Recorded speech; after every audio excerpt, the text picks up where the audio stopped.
Good afternoon, all. My name is Dr. Pallavi, and uh, and I am assistant professor at Integral University, Department of Humanities and Social Sciences. And today's topic is modern history, as we all know. And the main topic, which we talk about, the religious policy of Mauryan dynasty. And when we talk about the religious policy, it is very we make it sure that when we talk about the religious policy, we also talk about the Ashoka's Dhamma policy also. So today's expert is Dr. Anshal Ali Tiger, and he will enlighten us with this topic very much. And sir, you can proceed now.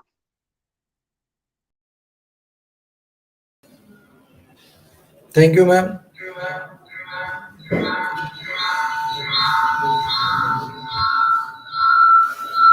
So, as per the tradition, and we all study in the past lecture that how Mauryan Empire established and who were the major rulers. Now, one of the major ruler of the dynasty and the most important ruler of this dynasty is Ashoka. And today we are going to discuss and to today we are going to discuss the Ashoka and his Dhamma. So as far as the Dhamma is concerned, Dharma is a term in the Pali language related to the Sanskrit word dharma. While Sanskrit was the classical language of the learned in the Vedic society, and Pali itself began as a Prakrit, the vernacular of the common masses of North India, and became the sculptural language of the Buddhism. Dharma in the Vedic thought implies a sense of universal law and norm, eternal and unchanging. Many Hindus therefore like to call their religion Sanatana Dharma or the religion of the eternal law. In Buddhism, Dharma has varied meanings. One meaning refers to the teaching of the Buddha himself, while another deal with the philosophical aspect concerning the concerning the nature of the things or what may be termed as a natural. However, a more political or the practical interpretation of the Dhamma was provided by the third Mauryan emperor Ashoka himself. The Dhamma of Ashoka, or the law of moral virtue, exhorted people to engage themselves in the ethical behavior and good deeds. So, Ashoka's grandfather, Chandragupta, had founded the Mauryan Empire, as we all know, in the 321 BC, and under his father, Bindusara, the empire had been consolidated into one of the strongest and most extensive of the political authorities of Asia. A large part of the southern Asian subcontinent had been came under the Ashoka and his preceders. Yet one strategic region on the eastern seaboard, Kalinga, had escaped Mauryan control. A vigorous attack by Ashoka, in which hundreds of the thousands of the enemy troops died, finally came under the Kalinga came under the Ashoka. Witnessing death and destruction on this scale, however, Ashoka felt acute remorse and imperative of repentance. For him, this was a point of very pain. When he felt he had to purify himself, for that reason, he became a Buddhist and came to believe in the Buddhist tradition that Buddha had delivered or the started. He supported Buddhist causes and promoted the founding of Buddhist shrines and cities. He also begged and he fought of a renowned Buddhist monk, Mogliput in summoning the third Buddhist council at Patliputra in 250 BC. and organizing Buddhist mission to the Hellenistic kingdom, mainly Tibet, Nepal, the deep south of India, and Cyclone.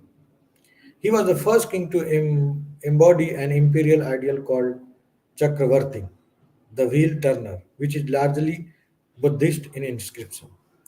The Chakravartin, unlike the Vedic warrior king, was to be the promoter of the peace and prosperity, leading to a new concept of ironical or the peaceful sovereignty that was later incorporated into the Hindu kingship. His main ambition, however, was to establish a Dhamma in a society where uh, Buddhist ideas were promoted among the society and followers were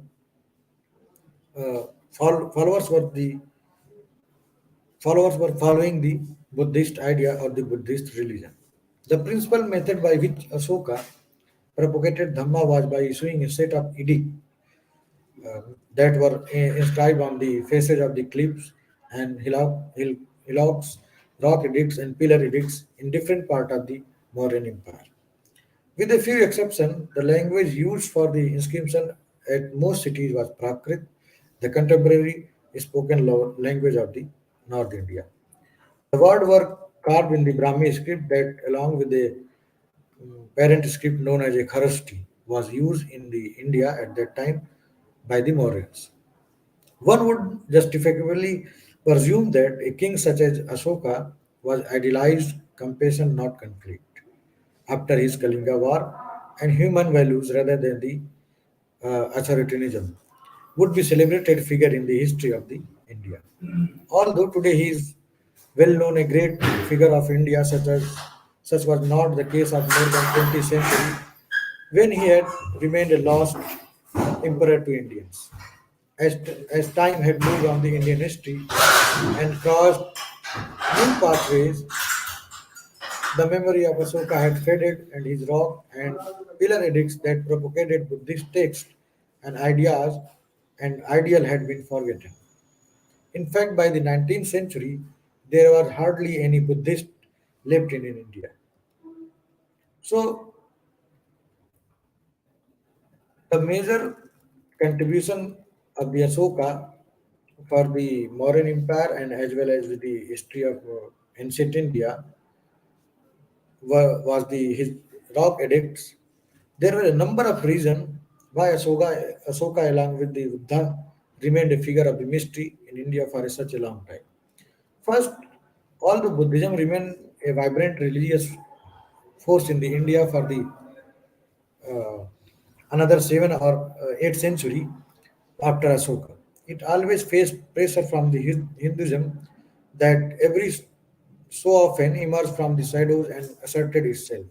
Thus, Buddhist confidence, uh, while the Buddha himself became a part of the parcel of iconography of the Hindu deities, his religion came to be received and greater warmth by the abroad rather than the in its native land or the homeland. The gems of Buddhist literature came to be nurtured in Sri Lanka. For example, it was in the literature of Sri Lankan Buddhist text that Asoka was most respected and venerated. Second, whatever was left of the legacy of the Buddhism within India came under the assault from the early iconologist Turco-Afghan invader from the 11th and 12th century onwards. Third, since India's climate shows little mercy to the both manuscript and monuments, much had therefore have been lost over the centuries. Although some of the edicts have managed to survive and were taken uh, into the museum and were there for the interested observers and travelers who their records were also present. Indian scripts had long moved on the since Asoka's days and had evolved into the something very different that we see today. Therefore, no one in India could make any sense of Asoka message. Fourth, while every Indian historical concern are evident in the both historical consciousness and historical tradition as represented by many and varied literature texts such as the great epics of Puranas, It would not be an exaggeration to maintain that history had helped out little fascination or interest for the scholars into the Hindu world. Another Hindu displayed both talent and originality in their approach on such to systematic studies and mathematics, grammar, logic, or the astronomy, yet they produced no outstanding historians who could interpret secure evidence to explain the historical story as Thapar suggests, as the Romila Thapar suggests. It was the curiosity of the British Oriental scholars of the 19th century that finally helped to rescue Emperor Ashoka from mm, from their records. The most important contribution to the demystification of the both Ashoka and Buddha came from the work of the James Prinsep. James Prinsep, a gifted engineer and numismatic, a man of great energy and enthusiasm. He was admired by the all who came to know him, as can be witnessed in if we quoted Sir Charles Allen, the Ashoka, the Search of India's Lost Emperor, or published by the Brown publication. The James Princip was entirely dedicated to the task of the promoting Indian historical studies.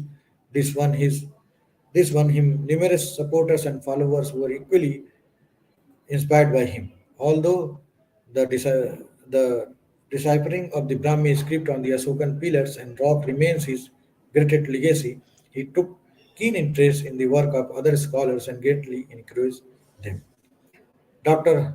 Huff Faulkner, who later became the chief superintendent of the botanical garden in the Calcutta and professor of the botany at the medical college there, fell under Princeps' spell and wrote the following words.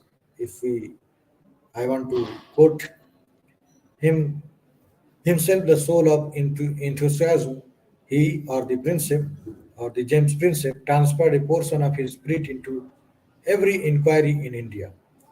He He seduced men to observe and write. They felt as he, if he observed and watched over them, and the mere pleasure of the participating in his sympathetic and communicating with him was in itself a sufficient reward for the task of the laborious and painful investigation. This is quoted by the uh, Charles Allen in his book Ashoka, The Search of India's Lost Emperor.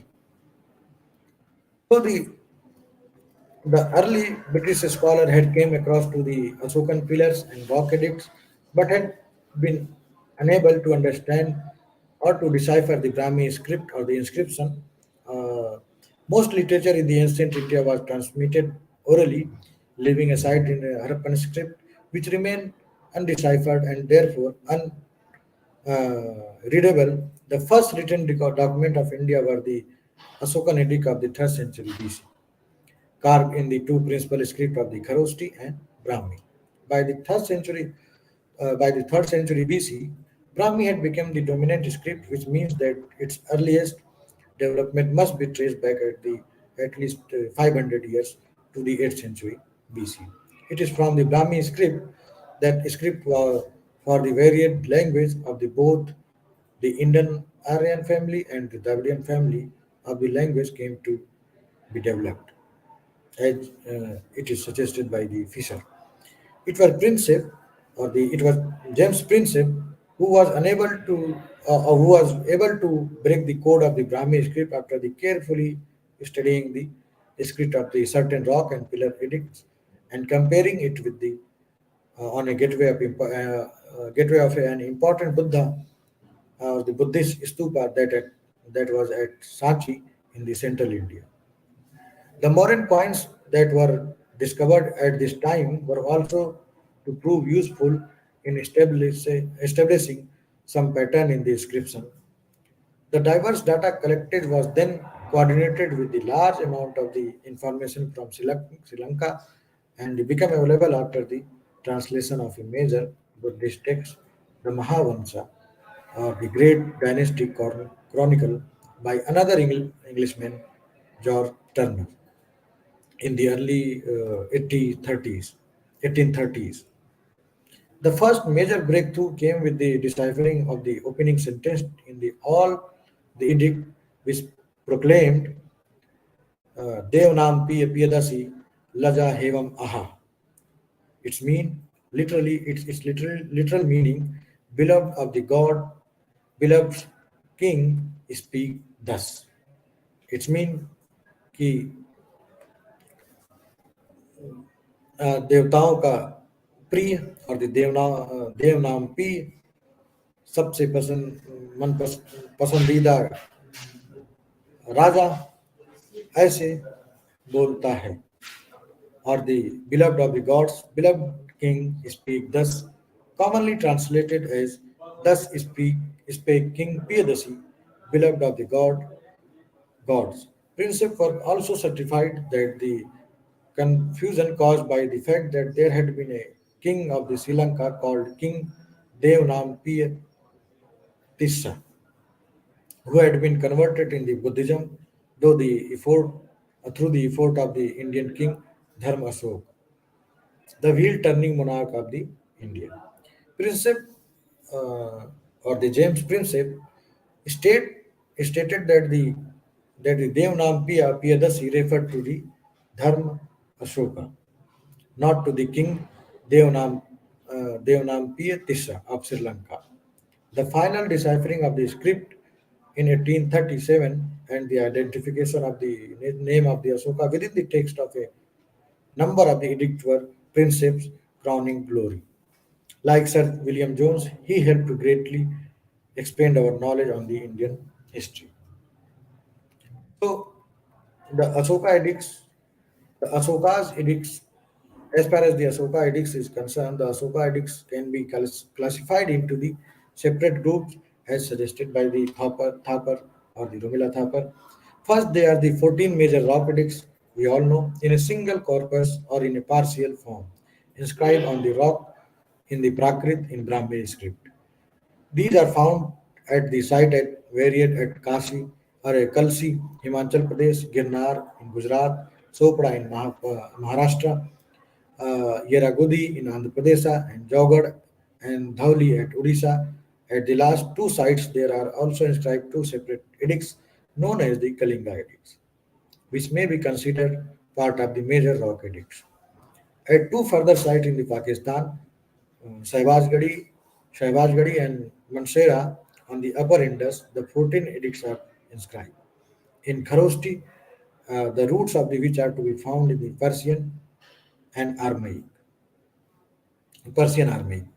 Major rock edicts have been also been recently found at the place called Sannati in Kerala, in Karnataka, and and at a Kandhar in Afghanistan. Second, three major rock edicts have been found at nearly 20 different places in the subcontinent, covering areas such as the Deccan, the Ganges valleys, the land east of the Yamuna River, and in the Afghanistan. A minor rock edict recently discovered at the Kandahar was inscribed into two scripts, Greek and Aramaic. Third, there are seven pillar edict in Prakrit, again inscribed as a single corpus or in a partial form in Brahmi script.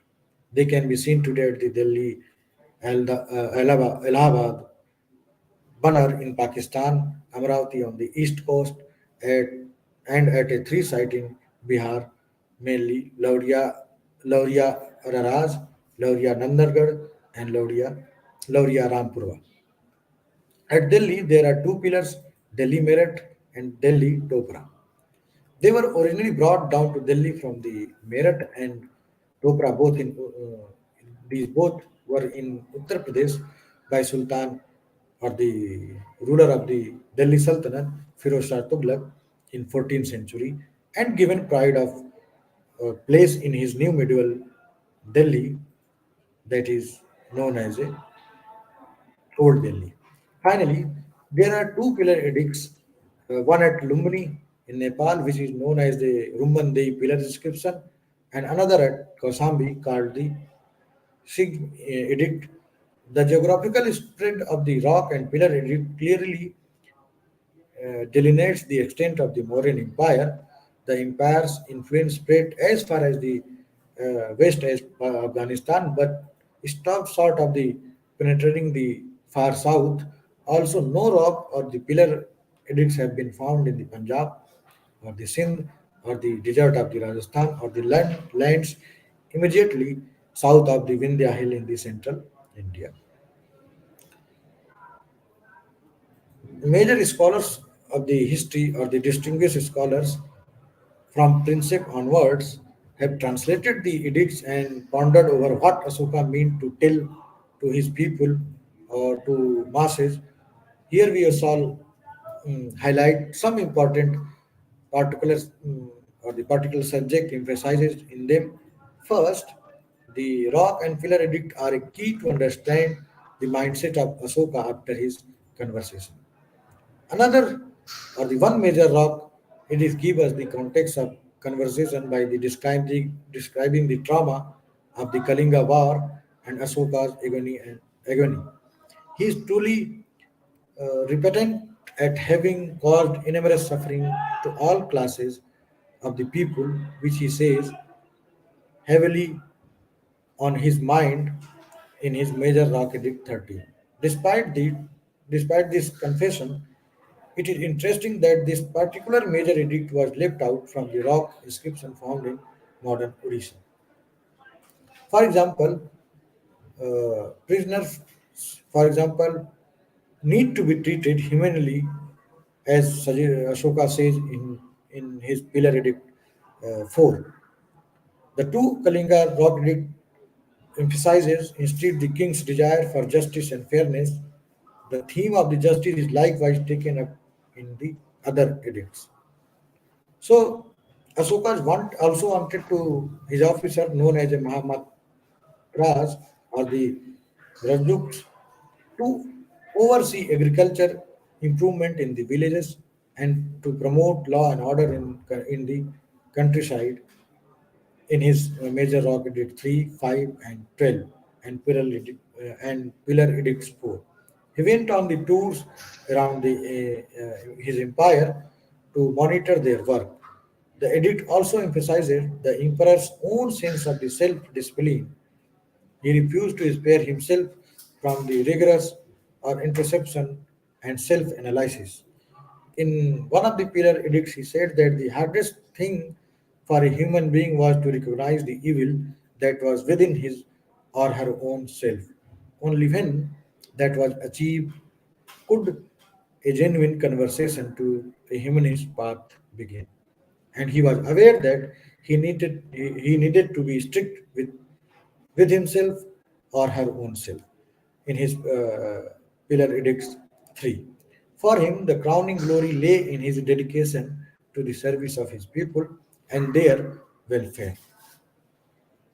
Another major rock edict mentions his effort at the securing medical help from home and abroad for sick human and also the animals, building roads and wells and planting trees, while a pillar edict mentioned the Buddhist of rest house for the travelers in his major rock edicts too. The need of the non-violent behavior by humans towards the other humans is emphasized again and again. This may be a result of extreme guilt or the guilt over the uh, as Asoka feels over the slaughter of the Kalinga War, but it would be somewhat churlish to the doubt his sincerity merely because emperor normally do not develop such a consistent philosophy of non-violence. For Asoka, non-violence extended to the human and animals alike. He exhorted all people to stop killing animals for the wanton pleasure at the festivals, and he laid down specific days at the regular interval when various classes of animals and the fish could not be hunted at all. He had enough knowledge of animals' welfare to realize that an animal must not to be fed with the meat of the other animals, as suggested by his pillar edict 5. So,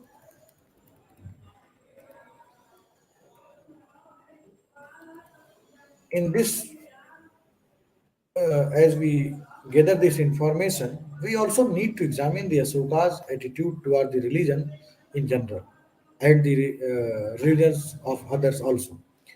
He appreciated that on occasion of birth, marriage, illness, or the long journeys, people needed to be performed religious ceremonies. However, tribal and useless for their own mental satisfaction. If such ceremonies,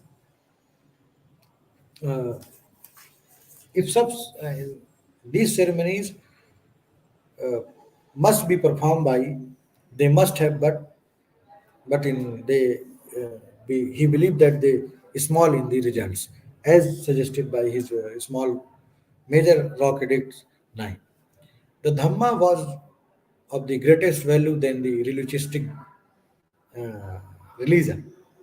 This did not imply that the Asoka was necessarily anti-Vedic. He desired that the all sect might dwell uh, religious synthesis or the cultural synthesis everywhere for all seek self-control and purity of the mind, as suggested by the major rock edicts 12. He also stated that his officers, to be fair to the all, both the Brahman priest of the majority Vedic society to dissenters such as the Buddhists, Jainas, and Ajivikas. As this thing is suggested by the his pillar edict 7. He shows a profound sensitivity towards the issue that arise in the multi-faith society when he urged his subject to honor other sect and not to disparage or to be overcritical of the other religious viewpoints as his own rock edicts. By talking the language of the tolerance and understanding, Asoka made his Dhamma the common property of all religion. It is also the most appropriate way of binding together a vast and society of the empire and providing it with the cultural and spiritual value system. Since for the empire and providing it with a cultural and spiritual value system, several decades before and after his reign began, the Buddhists had been occupied it much in fighting in fighting over the nature of their most important institution, the Sangha or the Sangh. Asoka took the opportunity in the one of the major rock edict and the edict at Allahabad of proclaiming his belief in the unity of Sangha and issuing a threat of expulsion to those who created uh, disturbance in the society. On the other hand, in the Rumandei inscription or the Rumandei pillar inscription at Lumbili village in Nepal, the birthplace, this is the birthplace of the Buddha, he exempted the villagers from the taxes and fixed their grain due at the liberal rate of the one eighth of their produce. As far as the Asoka's interfaith outlook is concerned, he believed that the religious conflicts have torn apart people and nations throughout history. Asoka offered something that is both profound and modern and greatly worth reflecting upon.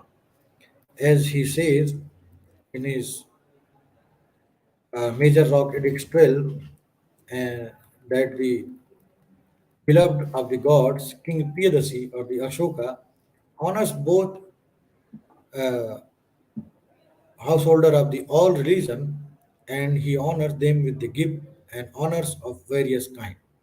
But believe, but beloved of the gods, King Piyadasi does not value gifts and honor as much as he values this. That there should be growth in the essential of the all religion. Growth in the essential can be done in different ways, but all of them have as their root restraint in speech.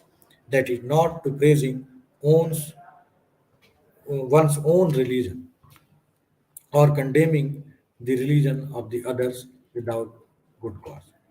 And if there is cause for the criticism, it should be done in a mild way, but it is better to honor other religion for this reason.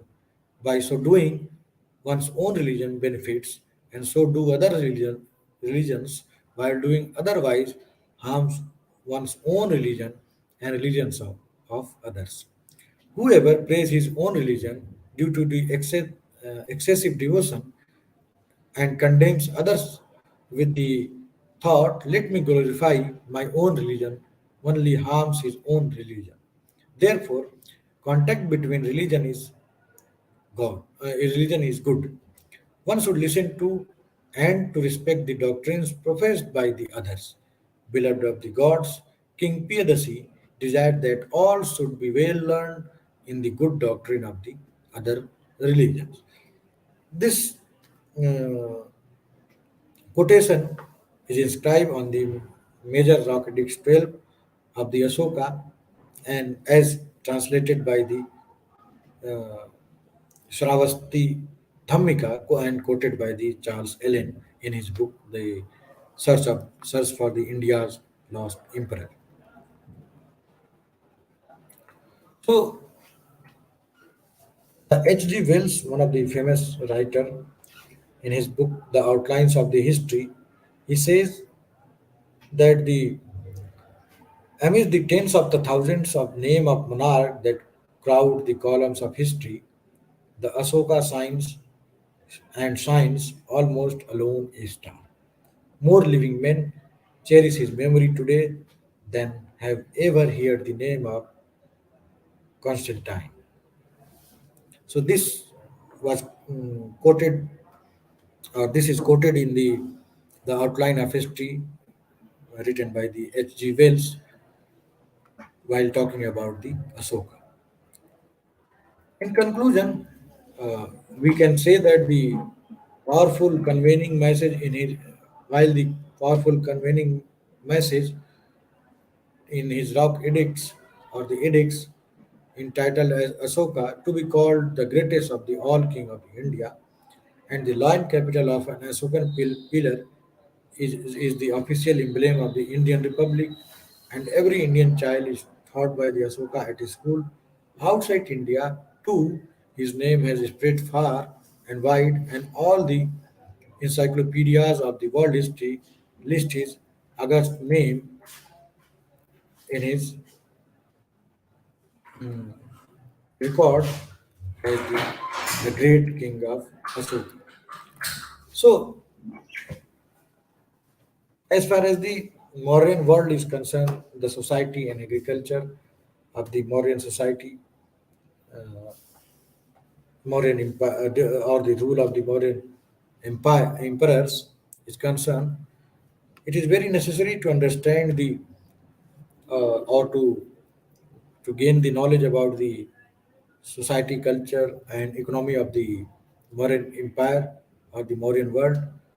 First and foremost, we try to study or to try to get the information on the agriculture during the Mauryan Empire. As during all the period in the Indian history, agriculture, we all know, the remain the same as today. The agriculture remained the central activity of the people as well in the modern days as well as also in the Mauryan Empire. The key unit in the agricultural landscape was the village, and it was the collective effort of the people in each village that the buttressed the village economy in the empire during the Mauryan rule. It was in the field around the village that the bulk of the production of the crops and rearing of the livestock took place. The ultimate ownership of the land in the village at the primary level and throughout the empire depended upon mostly and on its nature and quality. The state is itself owned and controlled as ground lands and extensive areas of terrain. Some of these were highly fertile and productive, but many others were fallow and wastelands. Fertile groundlands were leased to the landlords on the payment of both rent and taxable produce, but only for the duration of their lifetime. Some of these landlords described as described in the Buddhist sources as the Gahapati or the Graham Bhojkar or the Gram Bhojkar were both they were rich in the manner and powerful in their own right. They would then, they would then sublease the land to the sharecroppers and the tenants against paid rents. As regards the wasteland is concerned, the state at first organized at the large scale clearing of the desolate areas and then usually settled Sudras cultivators on these newly reclaimed lands. So they would also be in the initial stage exempted from the tax, but once the land began to be cleared, the tax was imposed. Slaves also were there, and slaves conquered in the wars were also employed in these lands and hired as a hired laborers. The slaves who conquered in the wars were hired as a laborers in these land. Although the Greek historian, one of the historian Diodorus and Megasthenes affirmed that also affirmed Megasthenes affirmed that the have that these that the slavery does not exist in India, and the Indian sources also contradicted him. And although both the slaves and the Sudras suffered from prejudice, discrimination, and lack of the real freedom that we enjoy today. Their treatment as an employee of the state or the private landlord was made more humane in the reign of the Asoka through the work of the Rajukas or the state officials who were charged with the task of maintaining harmony and the equity in the countryside.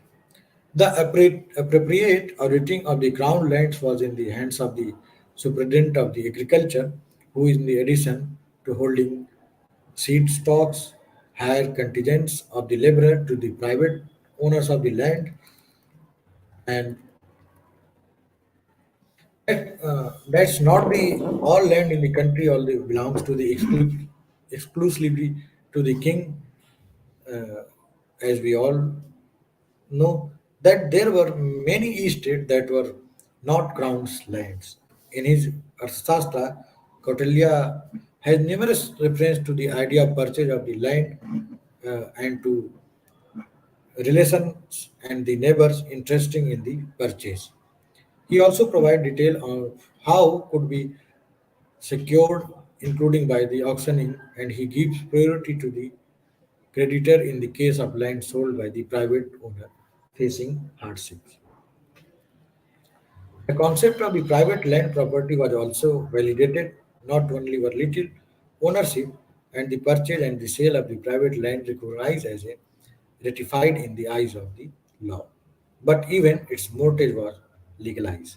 In whatever form the ownership of the land existed, a large range of rural taxes and dues made by the Mauryan state, a great beneficiary of the agriculture production.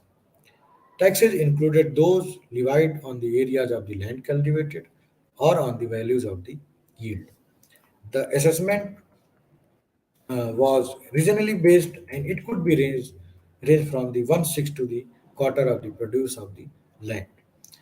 The quality of the land was normally taken into the consideration in the any assessment. A tax known as a pinda pindakar could also be gathered as a collective sum from an entire village. Shepherds and livestock breeders were taxed depending on the number of the produced of the animals. In addition, there was a labor tax which could be provision of the labor in the lieu of the taxes. Sometimes craftsmen had to provide a stipulated amount of free time to the state. There were also a charge for the supply of the irrigation water by the state to the mainly to the private owners by means of tanks and canals and dams. Agriculture, as far as the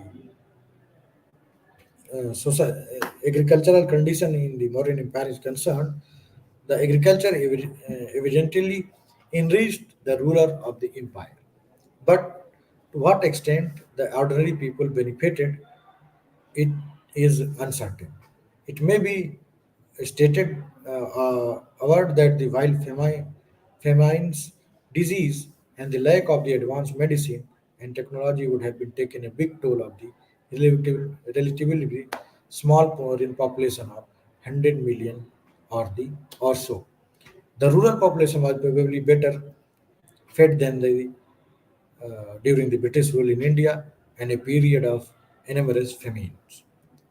As far as the urban life is concerned, the cities and the urban centers had won the pride of the Harappan civilization, as we all know. But during the Vedic era, when the Gangetic basin was being opened up, there was only a conception of urbanism. So during the 3rd century of the modern period, a number of settlements grew and expanded, which we refer to as a towns. But it was really during the modern empire that some of these towns developed into the cities. From this period onwards, we have a clear idea of uh, what we say cities or the town as we refer this as a town, and these towns were developed into the cities. uh, from the modern period we also can clearly distinguish between the settlement of the cities and the towns as identified by their size. The grama or the gram, we all know the village was then as now the most numerous class of the settlement, but in size and importance, it was being suppressed by the towns or the nigam which was a settlement between the village and the city in size, but with a specific function such as an administrative or the market center. At the top of the settlement hierarchy was the Nagara, the city. Cities could be classified into the Mahanagar or the great city or the Rajdhani Nagar or the Rajdhani, generally we all know the capital city, and the Sakha Nagar or the branch city or the Sakha Nagar or the branch city or a satellite town in the Mauryan period. Nearly 20 center that can be credited as a Nigam or the Nagara has been identified as concerning the Mauryan Empire. The Mauryan metropolis, uh, Patliputra, covering an area of 2,500 hectares or about 12 square miles, was then the largest city in the South Asia, while other settlements were less than the 240 hectares in the size. The cities were political, commercial, and monastic centers, all fortified by the walls, ditches, and the ramparts, as suggested by the Alchin. Other understanding of the theoretical ground plan of an idea and the ideal city came from the Kautilya Astra and some of the ideas which might have been based on the ancient architectural manuals, the Silpa Shastra. Another textual source of the reference in the description of the Patliputra by the Megasthenes. The ground model, as far as as suggested by the Arthashastra, that the typical Mauryan city was built on a grid plan along east side of the surrounding wall would be three gates with the middle one carrying the central entry. The four middle gates would be known by the names of Brahma, Indra, Senapati, and Yam. The entire Mauryan city was divided into the 16 blocks and central area taken up by the royal palace and the quarter of the royal functionaries. The Brahman caste occupied two middle blocks into the north of the palace. The Kshatriya known as, or the bureaucrats and officers took up the three blocks to the east. The Vaishya traders and their various guilds were spread out in the six blocks south of the palace, while the Sudras and the manual workers who were confined to the three blocks in the west. And all sent, quarters for the extreme heretic were outside the city moat. The authenticity of the plan in the Arthashastra may be testified by the Megasthenes description of the Patliputra as the royal palace. Megasthenes, on the other hand, pointed out is completely unrealistic or the reliable when he talks about the things and the places that he had never seen. However, as an ambassador at the royal court in Patliputra, he had the opportunity to observe the life in the city and the palace. And on those subjects, he was certainly not writing up imaginary description. And archaeological excavation of the remains of this period had not been carried out in a very good manner, but just sufficient evidence had been found to the collaborate the account in the Arthashastra or in the in Megasthenes Indica. Much have been the or the much of the archaeological efforts have been concentrated on the three places: Patliputra, the capital, the Bhita in the Ganges Valley, and the Takshila eh, in the northwest. The area of the Patliputra, by the extent of excavation, is not as large as the calculated by the Megasthenes in his work. But the city was certainly the largest in the South Asia in the Mauryan times.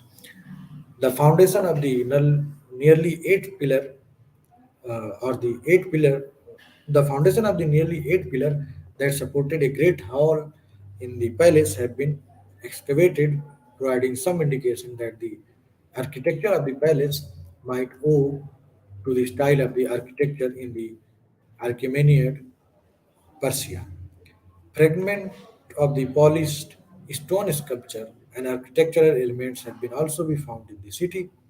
At the both places, the Bhita and the Takshila, the archaeologists have been able to lay bare complete housing blocks along a number of streets.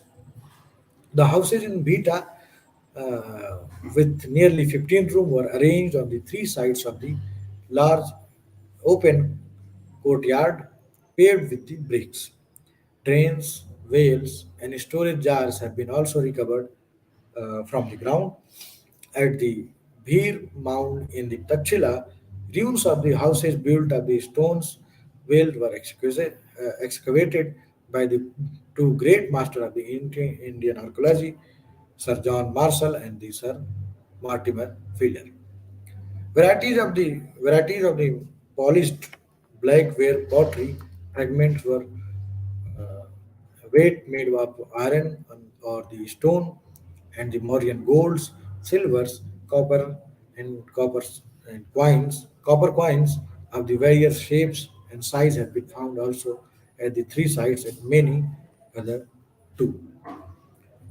So there can be little doubt that the Mauryan city was a hive of activity and the industry of the craftsmen and traders would have been organized within the guilds and allotted portions within towns and cities from which to operate. The products were sold not only locally but regionally and the nationally as well as the abroad. A network of trade routes crisscrossed the subcontinent, covering the hinterland centers of the trade as well as the ports such as the broach of the Tamralipti. We found the information of the well connected trade routes within the subcontinent. Both coppers and punch mark coins, mainly silver coins, help to provide the clues to the internal and external trade. A large number of foreign artisans, such as the Persian or even the Greeks, worked alongside the local or the native craftsmen, and some of their skills were copied with a very great clarity. It is difficult for us to, after such a long, to its relatively large size and permanence. Unlike in the Indus Valley civilization or the Indus cities, however, we cannot be sure what sort of hygiene and sanitation prevailed in the Mauryan cities, although latrines, wells, and drainage channels also have been identified, and it is very likely that the public refuse and disease were prevalent in the Mauryan society. We also know that during the post-Mauryan era or the post-Mauryan period, when Indian external trade by land and by sea expanded in a very large number, in a very good manner, India exported not only its valuable commodities, which were in great demands everywhere, but also the unwanted, dreaded epidemics of the plague and tuberculosis and cholera and leprosy were also spread in the society. So, as far as the administration of the Mauryan Empire is concerned, this is very important to note the to study the Mauryan administration, how the functionaries or the how the officials function in the Mauryan society or in the Mauryan Empire, and who were the rulers who appointed the Mauryan Empire and what they did for the betterment of the society as well as the to consolidate the Mauryan Empire into the one great empire. So the Mauryan administration had been also studied by the many of the scholars in their work, and most of the scholars have written almost uh, uh, everything on the administration of the Mauryan Empire. So the Megasthenes, as we try to study the contemporary historian or the writer of that period, that the Megasthenes himself has left us as an account of the administration of the Patliputra, the capital city of the Mauryan Empire, and much can be gleaned from the Arthashastra also, and the Ashoka edicts also give a further many clues on the Mauryan administration. So now I'm trying to highlight the three particular aspect that the that and these aspects were the degree of administrative control exercised over a vast territory, the hierarchy of the control, and the function of the administration. So, the cultural and economic diversity of the varied areas of the empire meant that a complete uniform degree of control throughout was impossible to operate, and instead, one should treat the empire as a consisting of three zones of the cultural and economic. The first was the heartland, the state of the Magadha and the Gangetic plain. Here, there had been a long tradition going back many centuries of a tight political authority being exercised almost in the way its concept is described in the Arthashastra. This was the zone where power ultimately resided in the royal palace at the Patliputra. Naturally, a large number of Asokan pillars are also found in this zone. The second zone consisted of the conquered areas such as the Gandhara in the northwest Karnataka.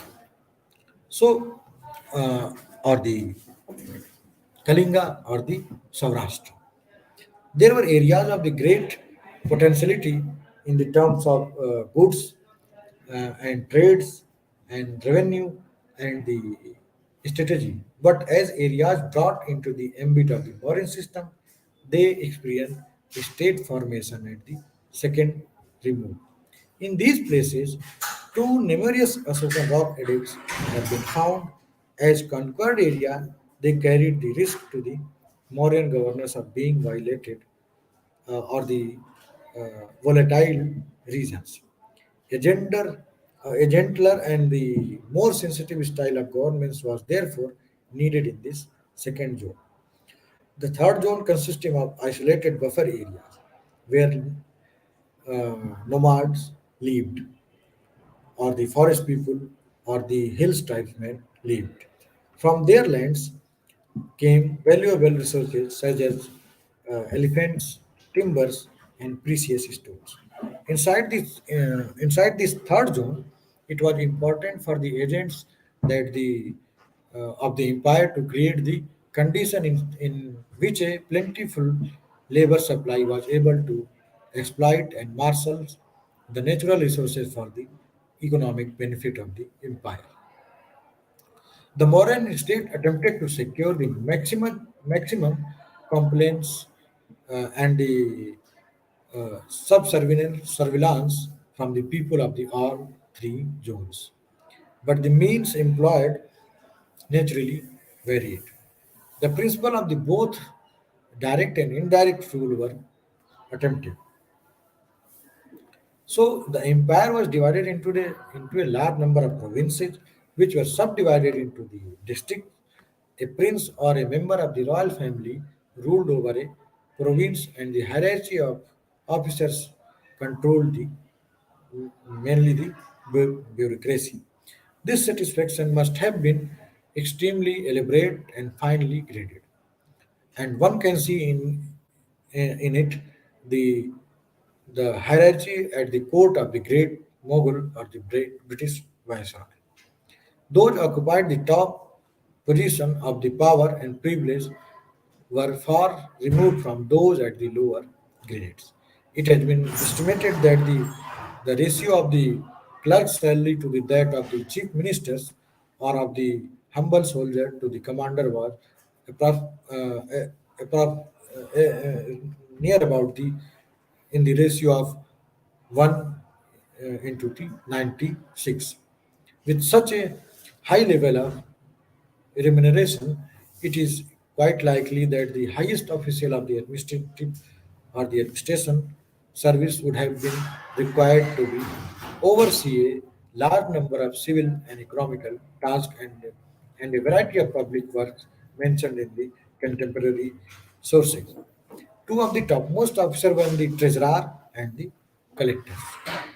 The former kept complete account of the whole empire, while the latter made the arrangement for the collection of the taxes. It was its ability to, or the ability to garner revenues from the all classes of the people that particularly marks out the special quality of Mauryan government. And the Mauryan taxation, as far as the Mauryan taxation is concerned, the Taxation Bureau exacted every pana or the silver coin of that period, or the we can say that the pana at every masaka or the and the kakini. Kakini stand for the copper coins owed to it in the revenue from towns and the country. If the punishment of for the misdeed and corruption, as described in the Arthashastra, are any indication, it was most unlikely that the Mauryan state could be defrauded by the people or its officials. This is in the striking contrast to the taxation regimes prevalent today in the South Asian country. So, the large scale of or the collection of the taxes leads us to ask where did the revenue go, or the what uh, the rulers do with these taxes or the revenue. So most of it must have been spent, as we know about the contemporary sources, that the most of the it must been spent on the maintaining the royal family and the its treasury and on the military establishment and the administrative services. So the modern encourage a mixed world of the state enterprises and private capitalism that was highly regulated and that desired to control the commanding height of the economy. What is significantly missing, however, it is the notion of the public finance being a systematically expended on the supporting public services such as health, education, social security, or the pensions. The notion of the state undertaking such as the responsibilities is, however, a relatively recent one arising out of a more varied and enlightened understanding of government functions. The modern government would have been neither understood nor accepted the public finance implication of the humanism that was preached by the great king of Magadha, uh, Ashoka. So, another aspect of the Mauryan Empire that is necessary and most important to go through with that the architecture and sculpture of the Mauryan Empire. So for at least 1,000 years after the 1700 BC, during most of the Vedic period, there is a little evidence of the architectural or the architectural activities or the creativity in the India. Of course, large number of wooden palaces, halls, and barns must have been constructed, but we cannot really tell how durable they were.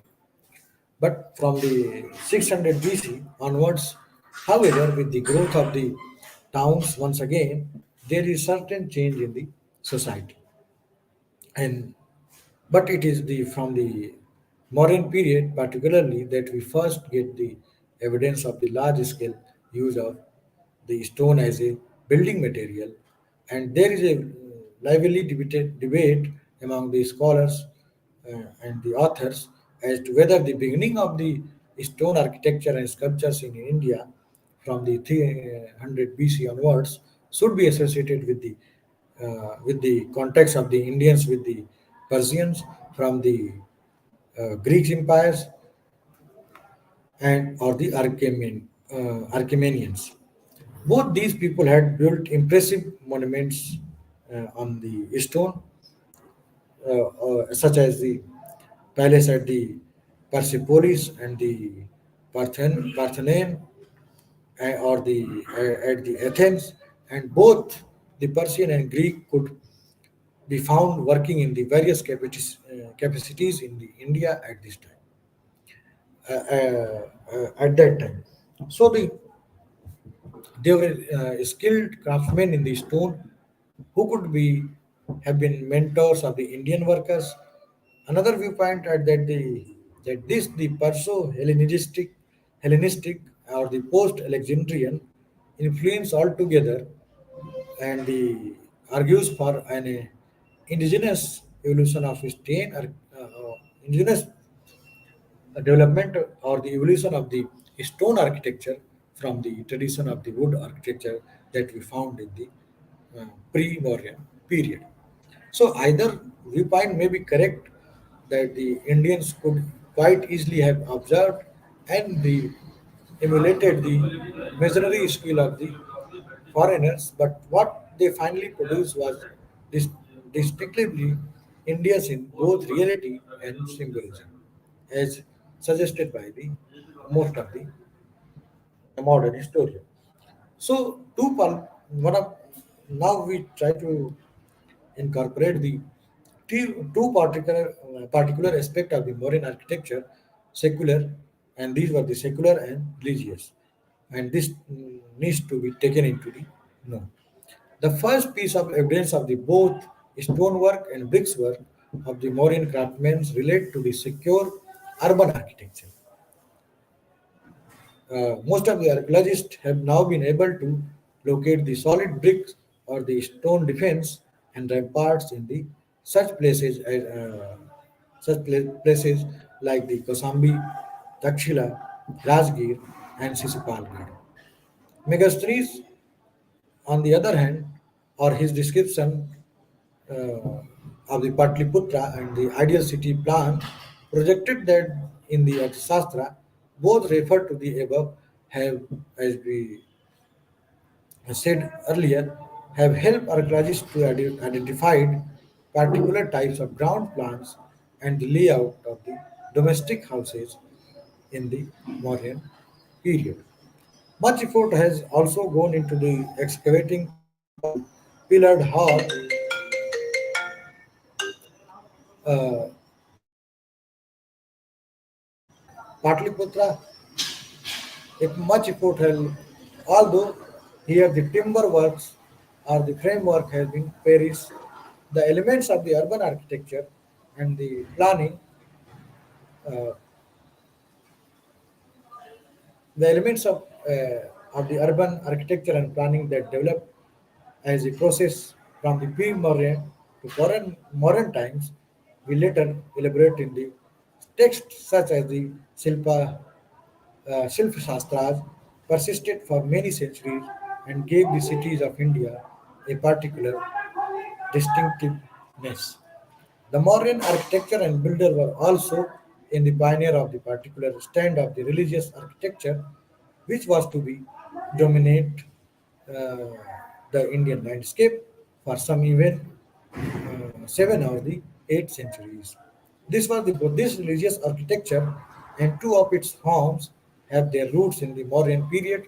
One was the stupa, a massively built dome housing the relics of the Buddha and Buddhist preachers standing on a square or the circular base with a planted top at the kiosk. The earlier part of the stupa, first of the Sanchi, dates from the Mauryan times, and the second type of the structure was the cave from the hollowed out from the living rock, later developing into what is called a chaitya or the chaitya hall. The Buddhist monk used the chaityas as their place of retreat, as the best of the Mauryan caves are the Lomas Rishi caves and the Sudama caves in the Barbara Hills. So the Mauryan art was, uh, when we try to study Mauryan arts, was essentially the art of the sculptures.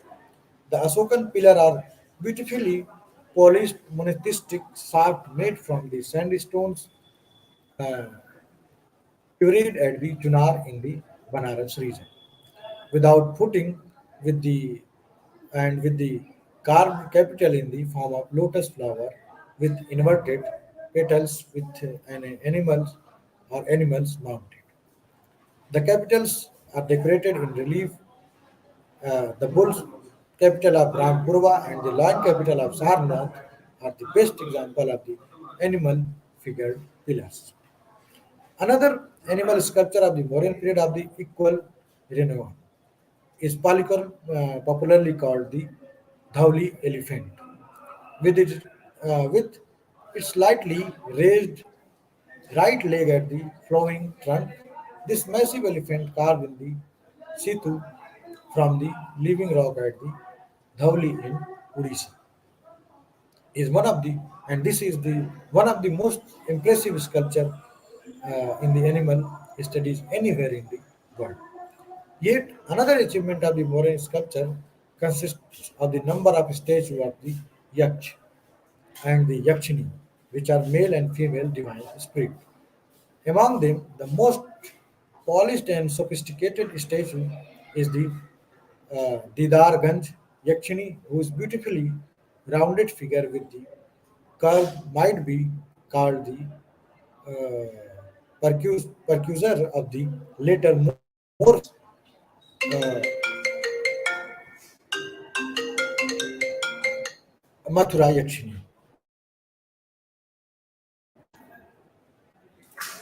These are the uh, important information regarding the architecture and sculpture of the Mauryan period.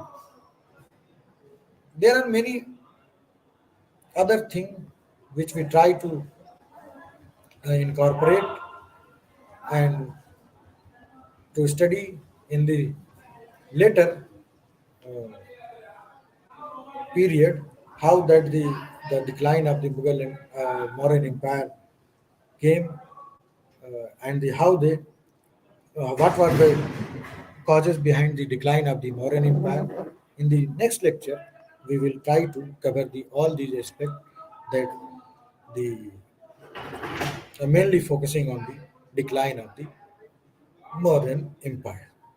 So I think this is all for the today's lecture. In the next lecture, we will try to study the decline of the Mauryan Empire. If anyone want to ask any question, now they, they can ask.